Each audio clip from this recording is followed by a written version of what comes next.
Hello and welcome to an India Today special broadcast from Poland.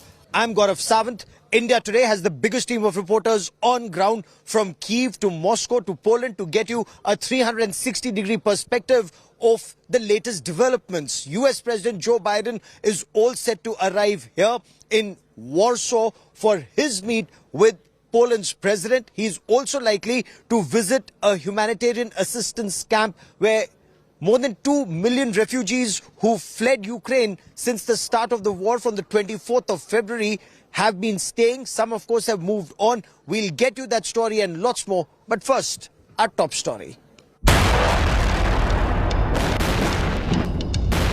Putin's war machine keeps rolling.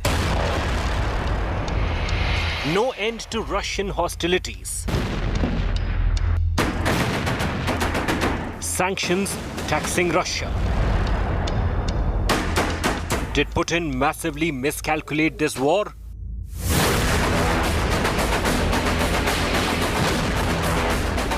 US rallies troops closer to Ukraine. India Today's exclusive report from conflict zone.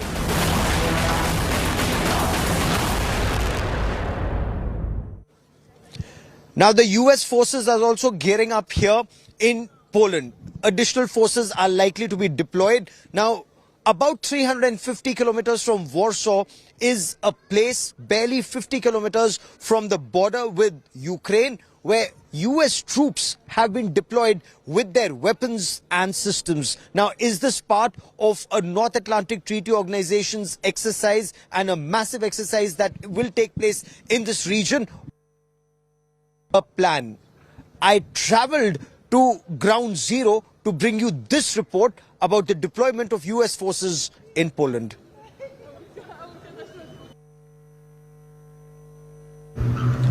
The military tents that you see behind me are the new American camps that have come up. We are about 300 kilometers from Poland's capital, Warsaw. We are currently in a place called Mokre Jamosh. This is an airfield.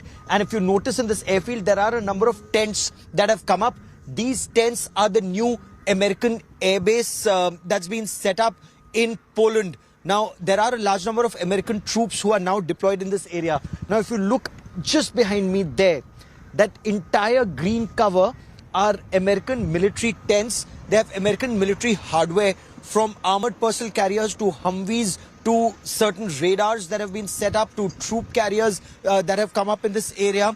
And they've come up from mid-March to now, and the numbers are increasing. This is an airfield. That's the airfield. This is the Mokre Jamosh airfield. This is barely 50 kilometers from Ukraine's border. And civilian movement in this area is now restricted. This entire area is not only barricaded, but you have American troops deployed at every entrance to this airfield. Now, are these American troops here as part of a North Atlantic Treaty Organization country NATO military exercise? They started coming here. The initial troops or the pioneers came in between mid to end February, and the larger number of troops are still coming in. We spoke to some of these soldiers, but they said they're not cleared to speak to media about the nature of the deployment or the duration of the deployment in Poland, close to the border with Ukraine. But there are radars that are here, there are Humvees that are here, and there are certain other military hardware that is coming in to this area, is what locals tell India Today. U.S. President Joe Biden is also to fly in to Warsaw for talks with Poland. Now, while that is a lot to do also with humanitarian assistance that will be provided to Poland for Poland looking after more than 2 million refugees who've come in from Ukraine. But Poland is also looking for additional military hardware, from surface to air missiles to fighter jets from the United States, and more troops on ground. America did commit to about 3,000 additional troops being sent here. 7,000 American troops as part of rotation are in the NATO territory right now. But Poland wants more to strengthen its security, especially with Russian missiles falling very close to Poland's border with Ukraine. With cameraman Lalit Joshi in Poland, Gaurav Sawant for India Today.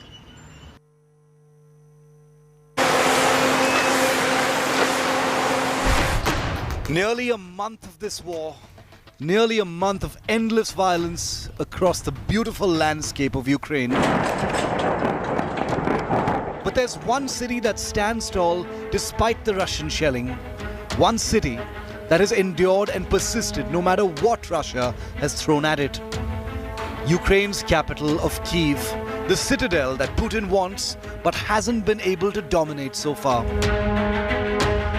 Ukrainian forces are guarding Kiev with everything they've got.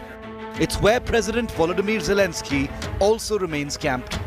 It was a day of difficult events, difficult conclusions, but it was another day that brought us all closer to our victory, to peace for our state. Glory to Ukraine. In a significant victory, the key suburb of Markiv is back in Ukrainian control as Russian troops were pushed further away from the capital. From official sources, we receive information.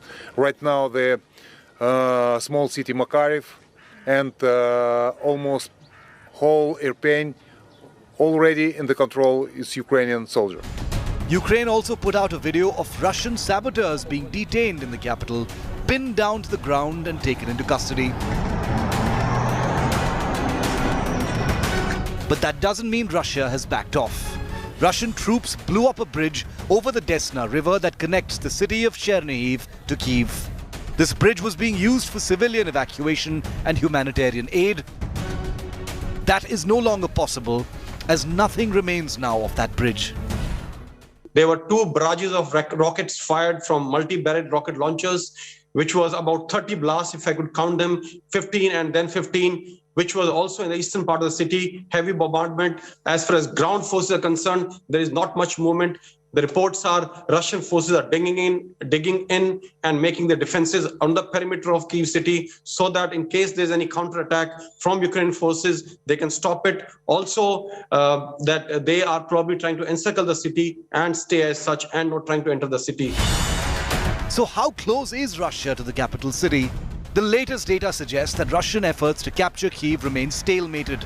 Ukrainian defenses have badly disrupted the Russian advance on the east bank of the Dnipro.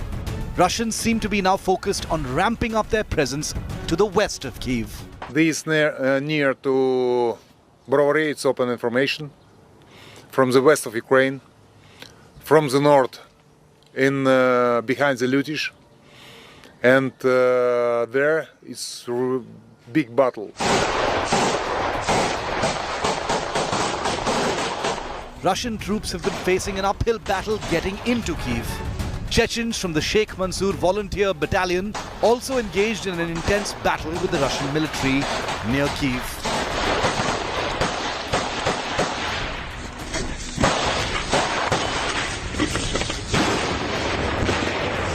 The question is, how long can Ukraine's capital hold out for?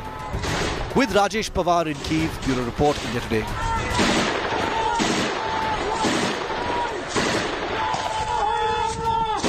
And remember, it's been nearly a month of a non-stop combat operation in Ukraine, and there's no sign of the military operation actually calming down or even ending.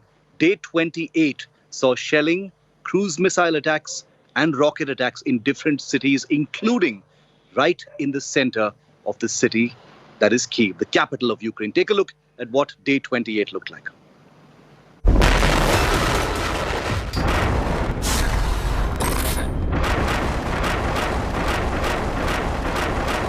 A month into this war, Ukraine is definitely bruised and bleeding. Damage and devastation on the streets of Ukrainian cities as the war enters its 28th day. In the Marinka town of the Donetsk region in the east, the scenes are of devastation and destruction. Charred houses, buildings reduced to rubble, another city flattened, piles of rubble everywhere.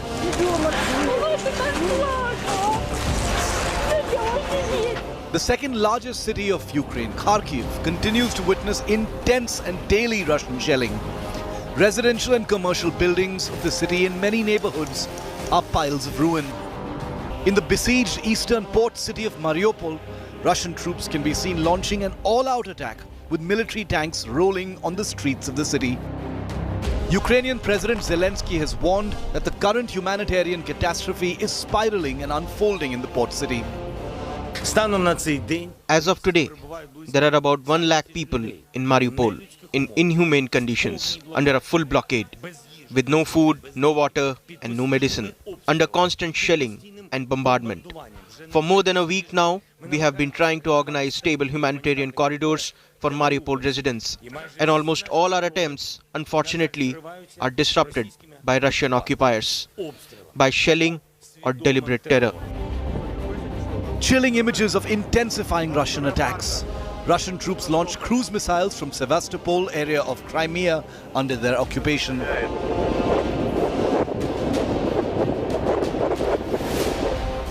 In the northern city of Chernihiv, Russian troops bombed a bridge that connects with the capital Kiev just to the south. The bridge was being used for humanitarian aid and evacuation of civilians. Putin's army shelled multiple buildings in Kiev's Obolon. Loud explosions were heard in the eastern part of the city. Reports suggest that over 30 rockets were fired in this particular Russian offensive. But Ukraine continues to fight back. In a big win, Ukrainian troops were able to regain control over the strategically important suburb of the capital, dealing an important blow to Russian forces. The Ukrainian government released a video of Russian forces detained in Kiev with their weapons. Despite Russia's ultimatums and even a nuclear threat, Ukrainian President Zelensky has sought dialogue. We continue to work at various levels and to urge Russia to peace, to end this brutal war. Ukrainian representatives are working on the negotiations, which continue virtually daily. It is very difficult, sometimes confrontational, but step by step, we are moving forward. With Rajesh Pawar in Kiev, Bureau Report, India Today. 28 days, and it has become pretty clear to observers both inside and outside Ukraine, inside and outside Russia, that President Putin hasn't been able to reach his military and political objectives with the kind of speed that he perhaps wanted to. There was a sense that Russia wanted to dominate Ukraine in as little as 3 days with a shock and awe operation. But that clearly hasn't happened, and the Russian army finds itself completely bogged down for a series of reasons. Why has it become not a lightning war, but a grinding war in Ukraine? What has trapped the Russian army in that country? Take a look.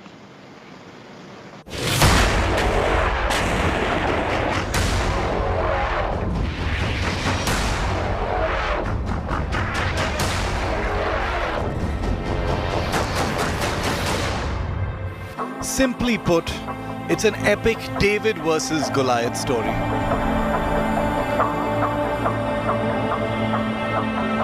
Russia outranks Ukraine in active military personnel strength 5-1. Moscow has 6 times more combat jets than Kiev. Putin's defense budget is 10 times that of Zelensky's. Technically, Ukraine should have been defeated in a matter of days. But in a real war theatre, that's not the case. There are many variables and many dynamics. The war here has been very, very different. Bruised, battered and besieged Kiev is still fighting and giving a bloody nose to Putin's war machine and his fabled army. 4 weeks and counting, but Russia has been unable to use its military and air power to the fullest. So what exactly afflicts the Russian president's war?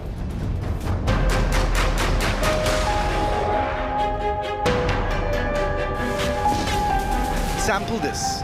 A full frontal infantry assault by Russia would result in far bigger numbers of fatalities. Cities cannot simply be won by punishing firepower. Capturing them demands closing in and creating footholds at the periphery and eventually getting inside. But given Ukraine's resilience, that will mean countless casualties. Does Moscow have the stomach for that?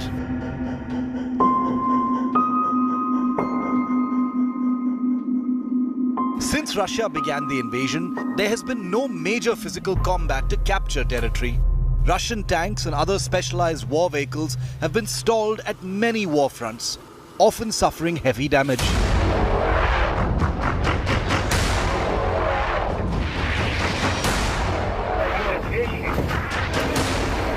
Powerful Russian armor has fallen prey to next-generation light anti-tank weapons supplied by the West and NATO. The Javelin anti-tank missiles and Bayraktar drones from Turkey have proven nemesis to the Russian army, which has failed to root out pockets of resistance. Russia's famed air force and attack helicopters are often seen struggling against ragtag Ukrainian air force and determined fighters armed with shoulder-fired missiles supplied by the West. Russia almost being seen as reluctant to deploy its manpower to the fullest to capture Ukraine's capital Kiev, dragging the war into an endless, grinding bombing mission.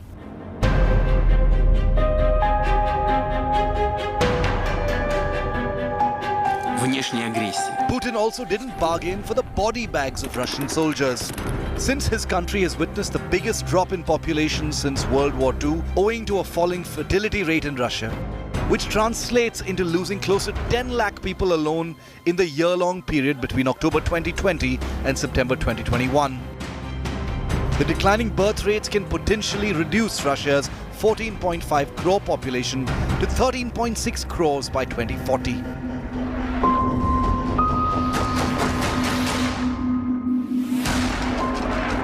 Russia has also failed miserably to read asymmetric warfare on the ground in Ukraine.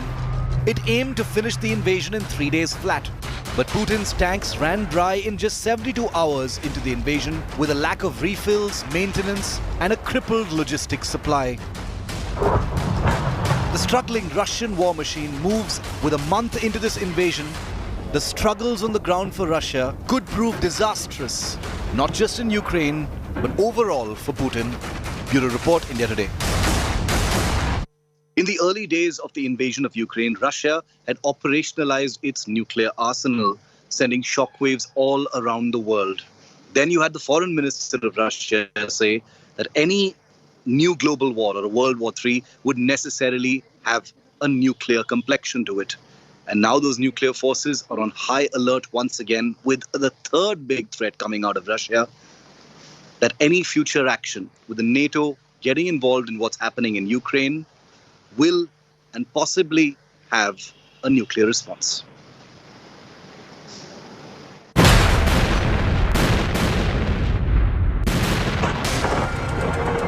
Relentless onslaught on Ukraine. Ravaged cities, hundreds of casualties, but not much headway in winning the war. With its Ukraine offensive sputtering, Russia came out with yet another brazen nuclear threat, daring the West using its enormous nuclear stockpile. Refusing to rule out use of nuclear power, Kremlin spokesperson Dmitry Peskov asserted that Russia would only use nuclear weapons in context of the ongoing war in Ukraine if there was an existential threat. He said Russia has a concept of domestic security and it's public, and that the reasons for nuclear arms to be used was there for everyone to see. While existential threat can mean anything Putin deems fit, this is not the first time Russia has flexed muscle and hinted at a nuclear attack. On February 28, Putin asked his defense forces to put nuclear deterrence on high alert. Приказываю министру обороны и начальнику генерального штаба перевести силы сдерживания российской армии в особый режим несения боевого дежурства.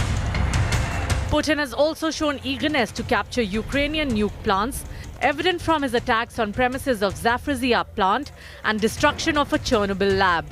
But what's forcing Russia to resort to nuke threats?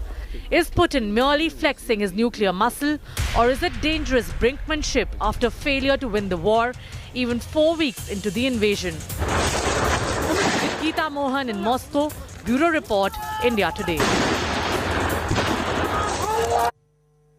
There have been 6 rounds of talks so far, and they've led to absolutely nothing. President Zelensky of Ukraine has asked not once, not twice, but 3 times, suggesting that possibly the only real way to de-escalate things between Russia and Ukraine is if he, Zelensky, and President Putin in Russia come face to face for a one-on-one meeting. No format, no conditions involved, but that's the proposal. Russia has rejected that. But people are asking, is a Zelensky-Putin summit or meeting the only way to stop what's happening?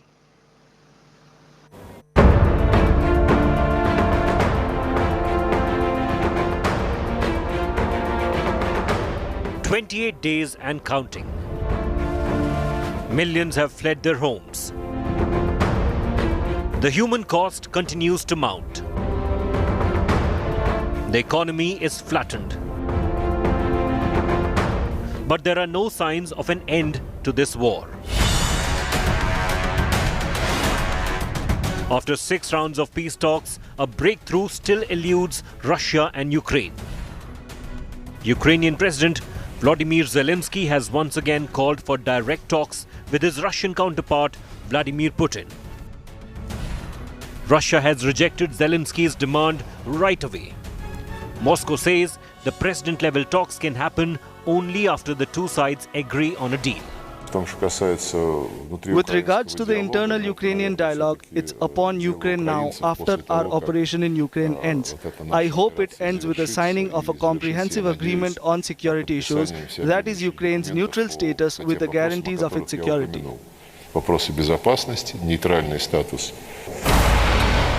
Much will also depend on where the US stands. American President Joe Biden is traveling to Poland this week. President Biden will not be visiting Ukraine despite request by Kiev. President Zelensky is making no bones about his disappointment with his Western allies. While Ukraine is putting up a fierce fight despite relentless Russian bombardment, the question is how long they can do that. This is one war neither side seems to have an endgame. Bureau Report, India Today.